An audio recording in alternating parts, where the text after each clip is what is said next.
the TMO, was he influenced by the Warren Gatland and the berating that Gatland gave him all week, that he had to be fair and biased? You could hear the tension in the man's voice. Like he was really stressed that he might be the guy that have to do that decision. And I think the term he used, it's a close thing.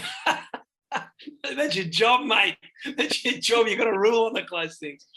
And interestingly, there's some discussion around, because the way that the law is stated, there has to be. So the referee on the field says he's awarded a try, on-field decision as a try. There has to be compelling evidence to take that away. And there is argument whether that was compelling. Was he? And the other issue was there was only one view, and that was the overhead view, because the other shots were on an angle, and people at home, they realise that where the cameras are can be very deceptive on a forward pass or an offside, and that angle was at 45 degrees. But when it was overhead, wow, I thought that was really tight, really, really tight. And then you've got to say what part of the body has to be behind, and can your front foot be in front? If that try had been awarded, I don't think you could have argued against it.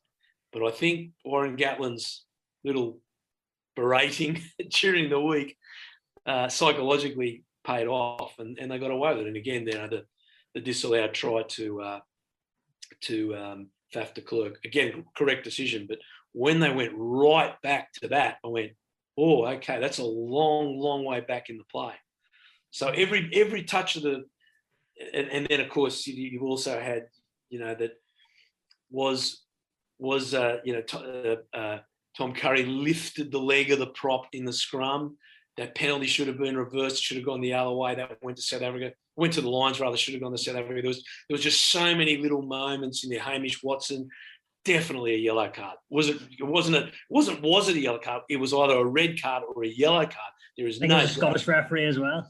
Yeah, that's right, mate. So look, the Springboks have been bitching and whinging and complaining and putting out little videos all week, and second test's going to be a bit in it, mate. There's going to be some spice and going to be some fair bit of fooling in it. So it's set the series up really well.